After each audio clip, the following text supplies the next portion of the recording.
Welcome, everybody. Apologies for the late start. I was having some connection issues, but it looks like everything's up and running. So um, this is our sixth coalition meeting, and I see we have some familiar faces here. I'll go ahead and just name there if we would like maybe Paul, you can go ahead and start with an introduction. Sure thing, thanks. Hi, everybody. I'm Paul Rabo. I teach biology at the Ybor campus at HCC, and I'm also the sustainability coordinator for the college. And I'm super stoked to be part of the Clean Air Alliance community, whatever it is.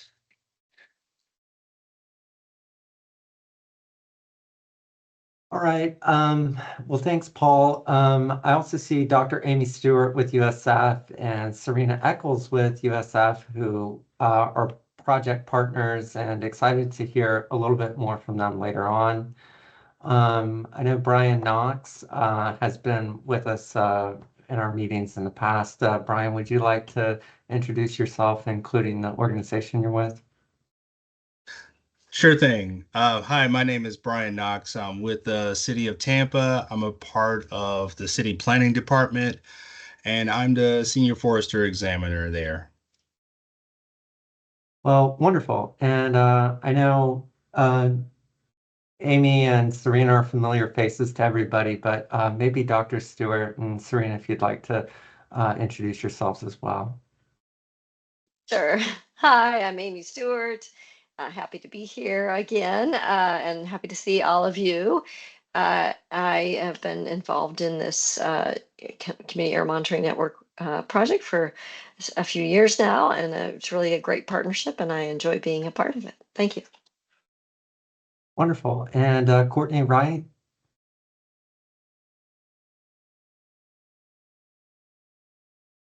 Hey, Hi, Courtney. Ryan. Hey, everyone. Can you hear me?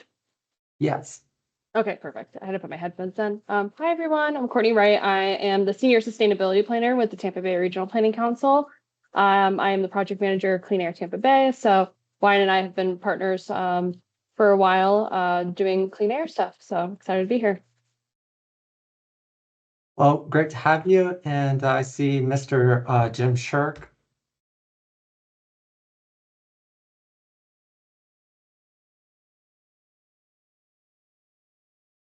Jim, if you're on, you may be on mute, but we can come back to you if you're unavailable right now. Just want to say hi, and I'm really glad you're doing this because right now we're in a moment of crisis, a year of crisis, 4 years of crisis.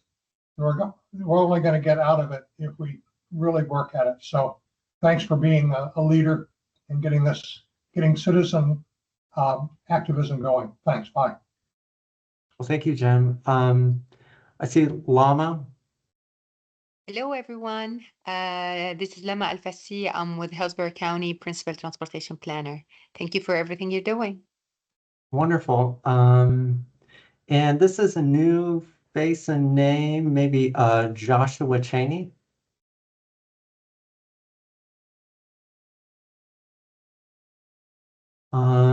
We'll have time to come back later if you're unavailable at the moment. And Dahlia O'Day? Dahlia is... Yep, that's me. Can you hear me? Yes.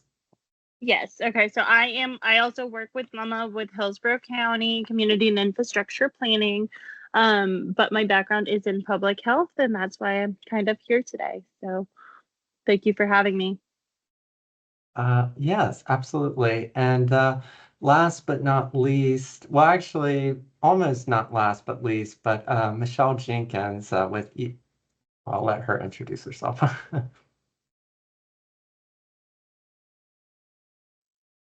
Michelle, you're on mute. That helps. Thank you, Wyatt. Hi, everybody. Nice to see you tonight. My name is Michelle Jenkins. I'm with the Environmental Protection Commission of Hillsborough County. We are a partner with this project that I love very much and think it is a wonderful project for the community. So happy to be here.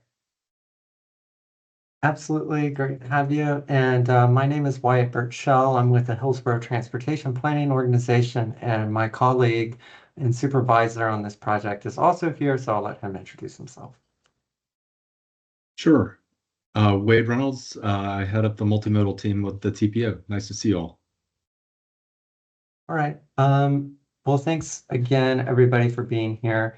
I'll go ahead and start our meeting with a few. Wyatt?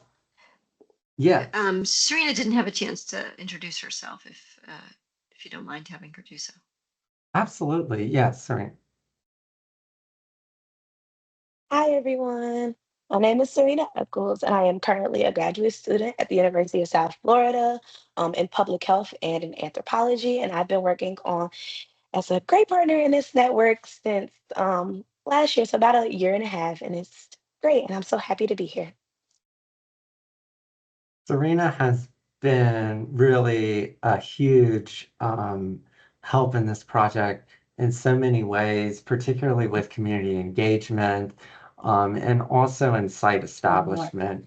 One of the main challenges in a project like this, we'll see later, that many community air monitoring networks encounter is in the establishment of new sites, and Serena has just been one of the greatest advantages and a huge help in that respect. So excited to hear more from Serena later on, and just let me go ahead and put the screen from the beginning of the PowerPoint. You're able to see these slides, right? Yes. All right. So we began with introductions.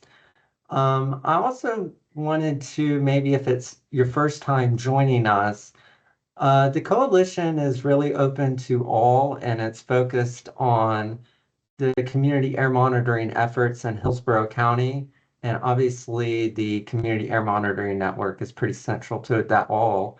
And we've had past topics such as how to evaluate air data, how to maintain and install these devices.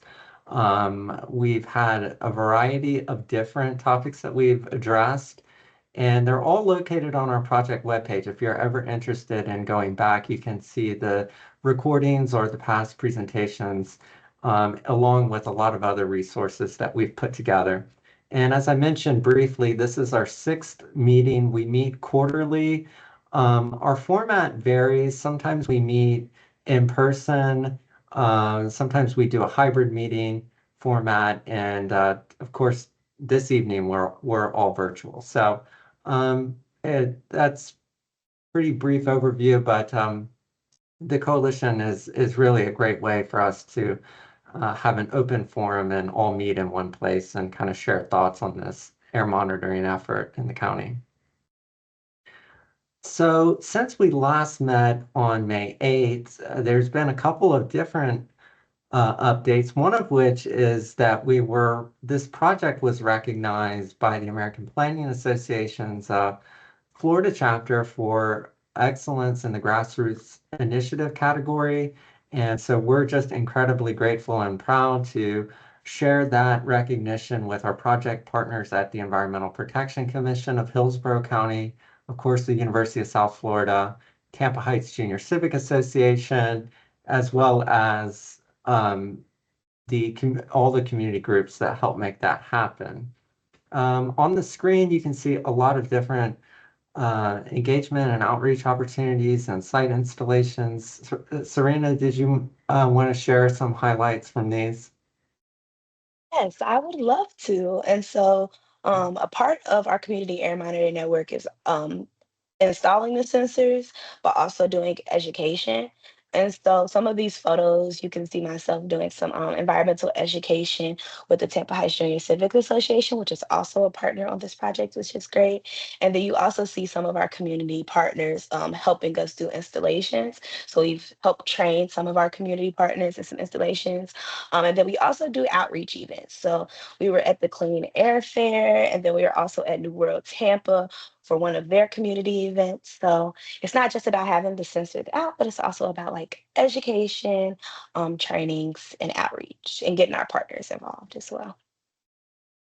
Yeah, the picture on the bottom left is actually one of our partners. I don't see him on the call, but Nancy Bird, she's the owner of New World Tampa, which is a restaurant and bar, and she's also super involved in community affairs, and she hosted this event, Earth Expo, where there were a lot of different local government agencies and other nonprofits and other groups tabling at an event. And Nancy actually has she actually participates in this program and has I believe a Clarity and Purple Air, or Amy, do you know if it's? Yeah, I she think- has both at the site. Okay. And then on the other corner, we had the Clean Air Fair hosted by our partners at the Environmental Protection Commission, and they host this event annually, and it's really popular and always a great opportunity. And I think the only other update is we did add a new site, the Sustainable Living Project, which is going to serve as a comparison site outside of 1,000 feet of a highway, and that will be able to allow us to compare sites within the network to ones a little bit further from the highway. So this is mostly familiar to you all, but the project itself has a lot of different aspects, including education, future planning and contributing to the decision-making process, which we touched on in our last meeting. We also want to understand better air quality impacts and how this project, through its low-cost sensors, can supplement regulatory air monitoring efforts. So at our last coalition meeting, we covered obviously an overview of this project. We also got an overview of the transportation planning process, specifically the role that NPOs have. And we asked for public feedback from the coalition on how this project can interact with the TPO process. And so we gathered some suggestions from the coalition, which were really useful. When we asked how can this project interact with the TPO committees, we received feedback for all of our committees, including the Bicycle Pedestrian Advisory Committee and some of our other committees. But my colleague, Wade Reynolds, is much more knowledgeable on our committees, our processes, and things like that, and maybe some of the ongoing projects that are going on. If you maybe Sure, wanted to speak to that. just briefly, the Bicycle Pedestrian Advisory Committee has made a big difference in how some of our large projects turned out. The Howard Franklin Bridge with the new trail alongside is an example. That's a result of the Hillsborough and Pinellas BPACs. I believe Mr. Shirk might have even been the chair at the time when we sent a letter to FDOT asking them to include something like that as part of the project, and they thankfully agreed to it. And next year, hopefully, we'll have that open up. ITS, for example, we have a large federal grant with Hillsborough County. I say we, Hillsborough County does, and it's for state arterials within Hillsborough County to hook those different signals up to each other and have them work with each other and communicate with each other to move traffic faster and more efficiently. I say faster, more efficiently, hopefully at a safe speed. And that'll be an interesting project to see how the impacts of it, and hopefully it's a big success. That'll be on FDOT arterials throughout Hillsborough County. I don't have the final list yet, but it'll be one we'll be paying attention to. And the Technical Advisory Committee and Citizens Advisory Committees both make a big impact as they look at our, I would say, our transportation improvement program in general, which is the 5-year funding program. And they always have good recommendations about our priorities within that and any alterations that should be made. Not every suggestion is adopted by our board, but I do think they listen to those advisory committees and that shapes the policy. And just lastly, to mention our Transportation Disadvantage Coordinating Board, that is a state state-required coordinating board for all large metro areas, and it provides medical trips primarily, but also recreational trips. And the idea in there about free trees, Tampa, the city of Tampa, does have a great program that accomplishes that very thing. So all great ideas, and we appreciate hearing them and like working with our committees to accomplish those outcomes. So thank you. Absolutely. And I know we didn't, I don't know that we've mentioned it to the coalition so far, but Wade, occasionally we do have vacancies on some of the committees as well, right? Is there kind of Yes, a standard process for knowing about we that? sure do. And there's a standard application on our website, which I'm sure Wyatt could share with the folks on this meeting afterwards. Yeah. Yep. So yeah, definitely a lot of different ways to get involved and things to keep in mind. We also received a lot of suggestions on the Livable Roadway Committee, particularly wanting to look at public transit stops and school bus stops and looking at the air quality conditions at those very precise locations. And then also recommendations that all bus routes and stops should be covered with some shelter. And also taking a look at the heat impacts with more extreme heat days annually.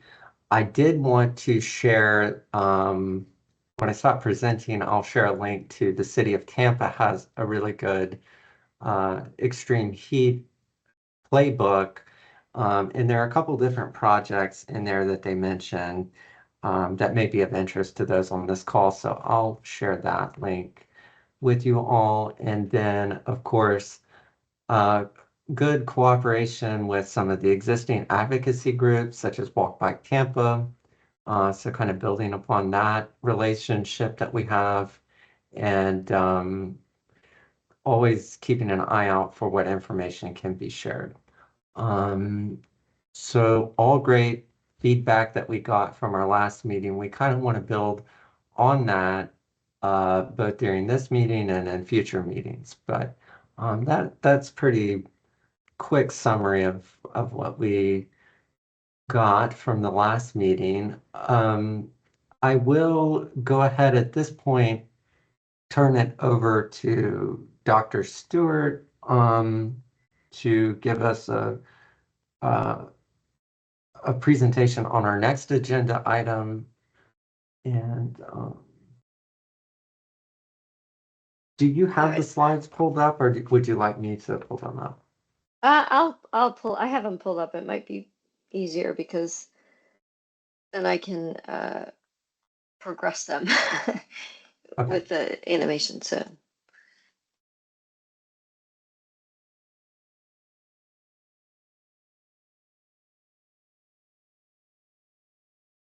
Okay, I don't. It doesn't look like I can share though, so you'll have to make it so that I can share. Oh, yeah. Just Or one if you moment. prefer to do it, but I think it might be better if I do it. So you should be able to now. Yes, I can. Okay, sorry about that. No worries.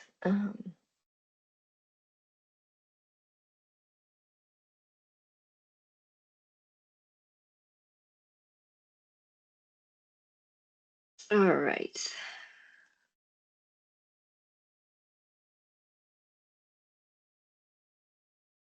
What are you seeing? Are you seeing, you're seeing the wrong thing? Let me share a different thing.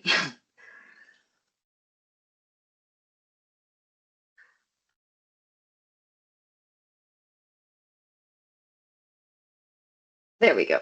I think now you're seeing what you should see. Okay, so today I was, thank you for having me again. I was asked to talk about the built environment and clean air. So that's what we're gonna talk about today. And thank you to both Wyatt and my student Serena, who provide some of the initial materials for this presentation. And Serena is also going to be leading an activity after my initial presentation. So to start, I usually like to just remind us of why we care about air quality. Why is it important? So clean air is important because polluted air is responsible for substantial amounts of death and disease. It's actually the single most important environmental risk factor for death and disease globally. And dirty air is known to be associated with respiratory illnesses, such as asthma, for example, and asthma exacerbation. It also exacerbates heart disease, which ultimately can lead to substantial amounts of premature death from heart attack and stroke. Some populations are particularly susceptible to air pollution, such as elderly people who often have more pre-existing conditions that air pollution interacts with, but also children, young children whose lungs are still developing and whose immune systems are still developing, so they can be more vulnerable to air pollution. And it's important to note that air pollution, that some populations tend to have higher exposures to air pollution, and those populations often are more vulnerable because they live in an area where pollution is higher from other things as well, and they may have more pre-existing conditions and more and less access to healthcare than wealthier areas. So there's an environmental justice component to air pollution exposures as well. And finally, air pollution is responsible for altering weather and climate, leading to indirect impacts on health. So today, with that reminder, we're going to talk about how we can design healthier built environments that can help to protect communities and vulnerable populations from air pollution. So let's start with just talking about and defining the built environment. So how people define the built environment? And nobody who does this as an expert should answer, but anyone else, please. Well, how would you define the built environment?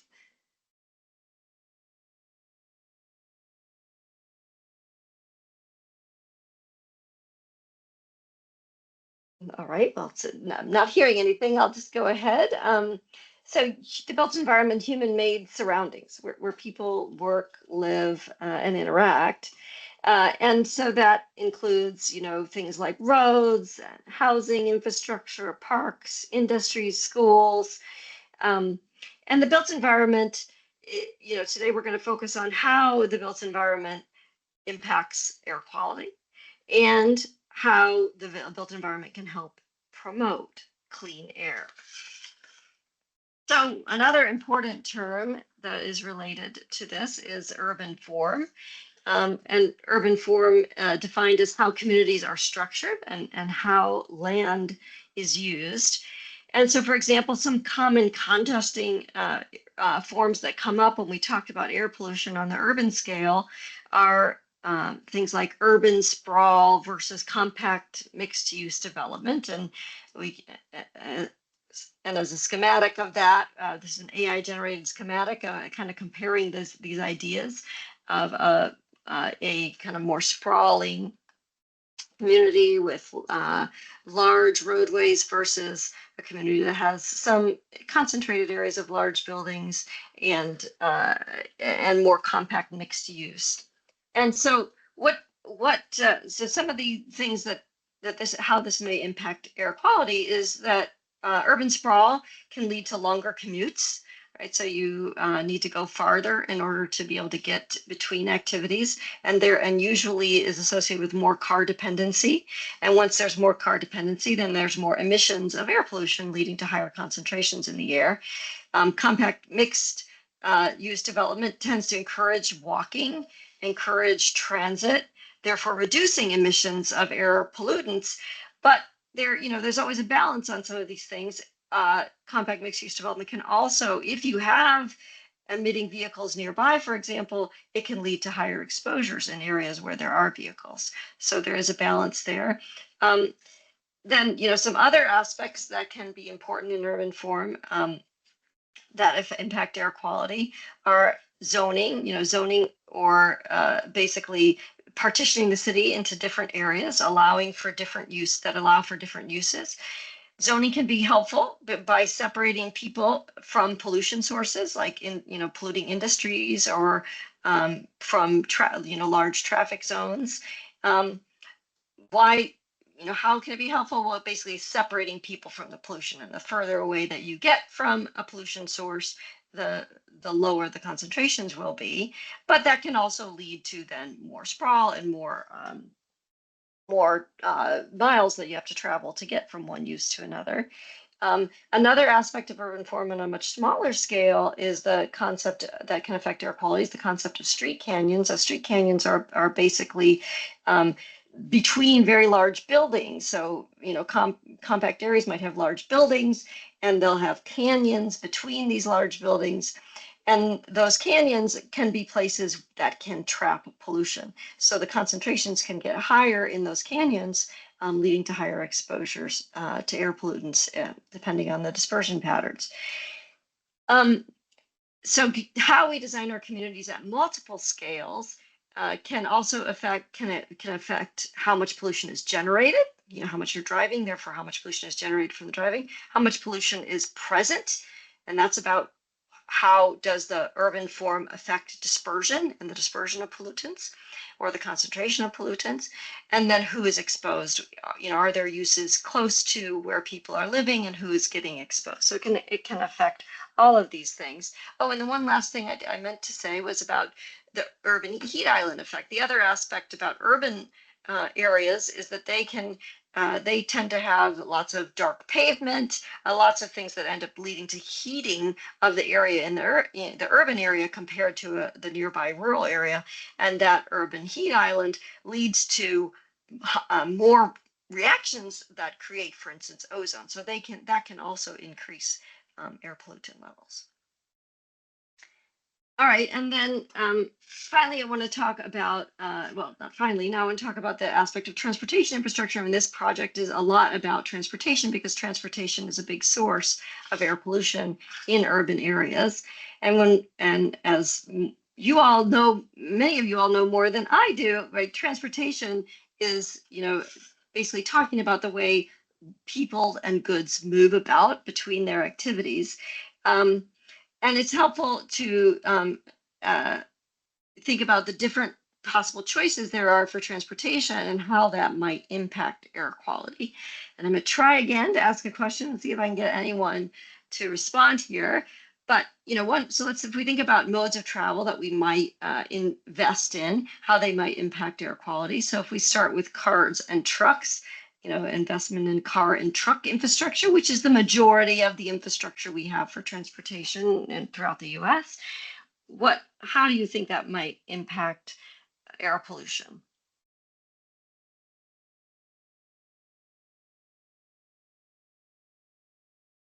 All right, I'm going to send little softballs, but all right, so so cars and trucks, traditional cars and trucks anyway, are responsible for a lot of air pollutant emissions in urban areas. More cars and trucks you have, the more miles that those cars and trucks travel, the more infrastructure you have for those cars and trucks tends to increase the amount of pollution being emitted into the environment. Whereas, so, this is just sort of thinking of a typical city with lots of, large infrastructure for cars and trucks and their emissions. On the other hand, public transit things like trains and buses. We have a lot of buses here in our area, but they tend to, if a lot of people travel on them, if they're replacing car travel, then they can tend to reduce the amount of emissions because they're reducing the amount of miles that cars are going, and they are more efficient if there are enough people traveling on them, so that they are reducing the amount of pollution that's being produced.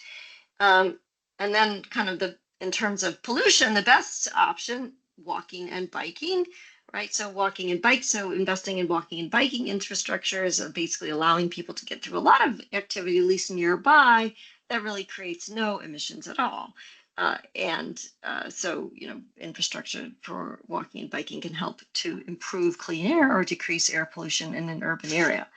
And some other aspects that are important to consider, and this was brought up a little bit earlier, are congestion. So acceleration tends to emit air pollutants. So you want to reduce the aspects of congestion and having many cars all sitting in one place, or braking and then accelerating, releasing emissions, and congestion does that. So so you want to the degree that you can reduce congestion, but there's always this balance of reducing congestion that has both the safety aspect of it as well as the air pollutant emissions as people travel more, if they're traveling higher speeds and more.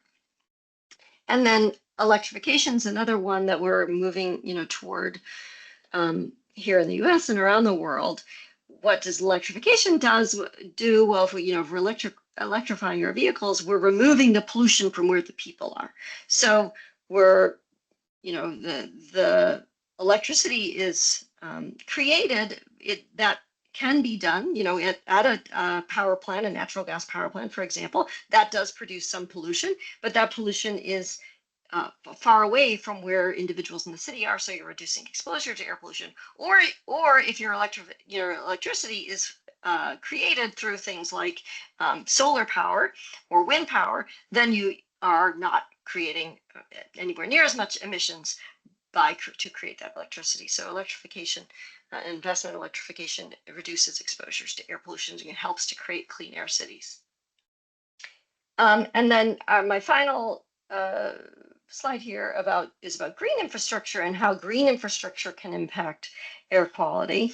And green infrastructure is things like vegetation that is integrated into the built environment and is often engineered to provide some sort of service as a part of the built environment. And so some types of green infrastructure and their impacts are parks and greenways. Almost all studies that study the impact of parks and greenways on air pollution find that the pollutant levels are lower in park areas, and that parks and greenways tend to lead to reductions in air pollutant levels. So having parks and greenways integrated in your urban environment is a good way to promote clean air. And that's for a number of reasons, from dispersion of pollution to filtering services as well as the increasing dispersion. Trees, particularly, so this is just a picture of I think this is Central Park in New York, but basically a big park and greenways can help with air pollution in the city. Trees themselves, the service that they can provide to reduce air pollution, they can help filter pollution. Providing leaves and surface area for collection of pollution.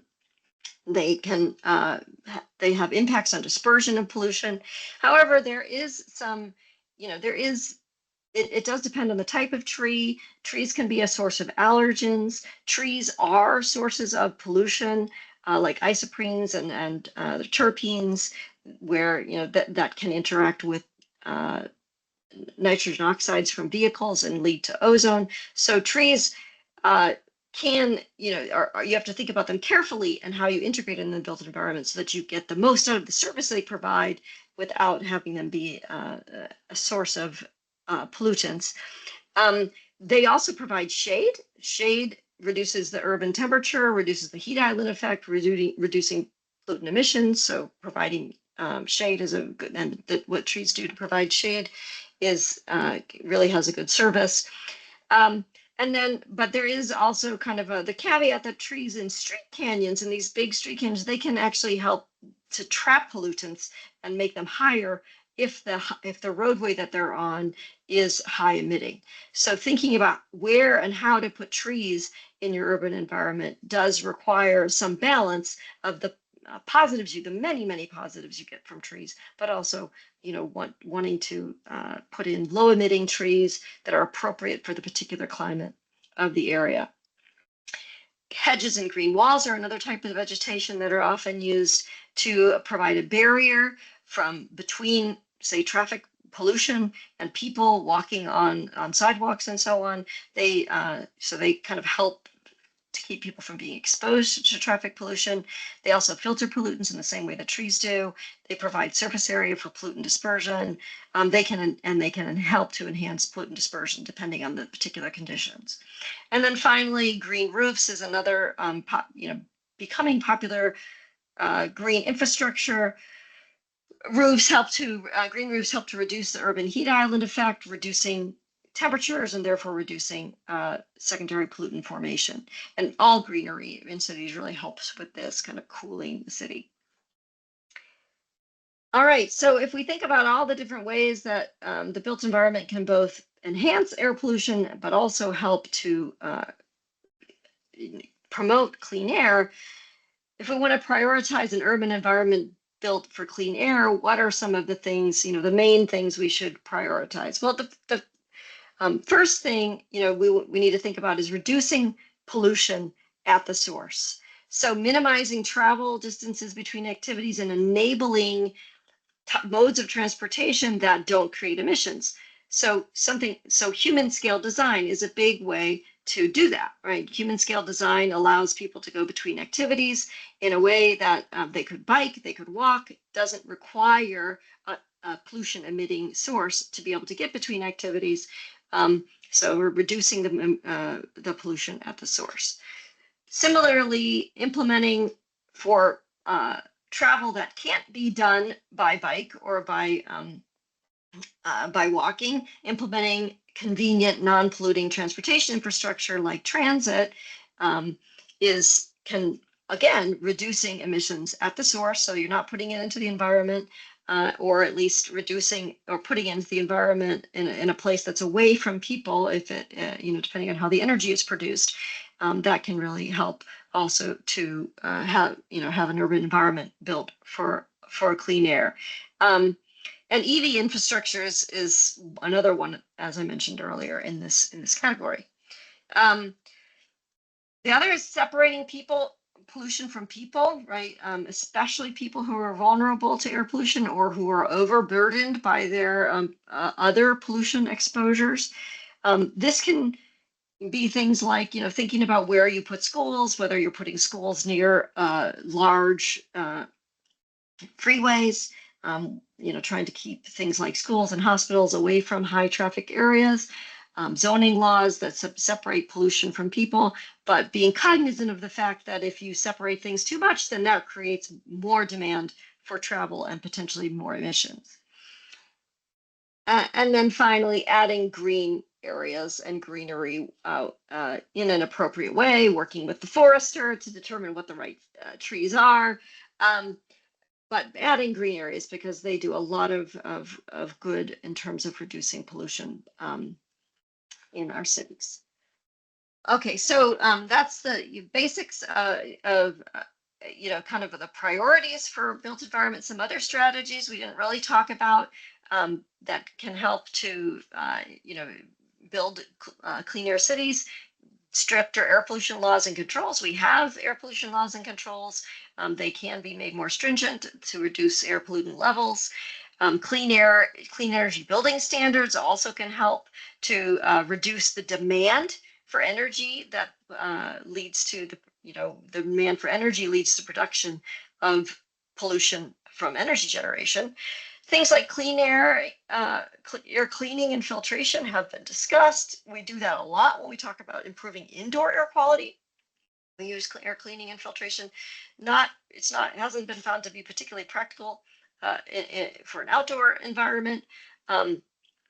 And then finally, what we're doing in this project, which is improving air pollution monitoring, this having a better understanding of what the air quality levels are in different areas of the city, and so that people understand what the air quality is, how behaviors might impact that air quality, how different infrastructures may impact the air quality, and so that's what we're trying to do here. Providing that information for the community and for decision makers to think about air quality and how to build for a clean air city. And if you all have seen this before, but for our air monitoring network, we have a guidebook that can give you more information about air quality. And then these links that actually Wyatt provided are links to information from our own network, like the guidebook, that provides information on air quality and learning about air quality and urban in urban areas. Other presentations we've given throughout the throughout this project, and then also some ways that information and community air monitors have been used in other places to help to make decisions about about clean air.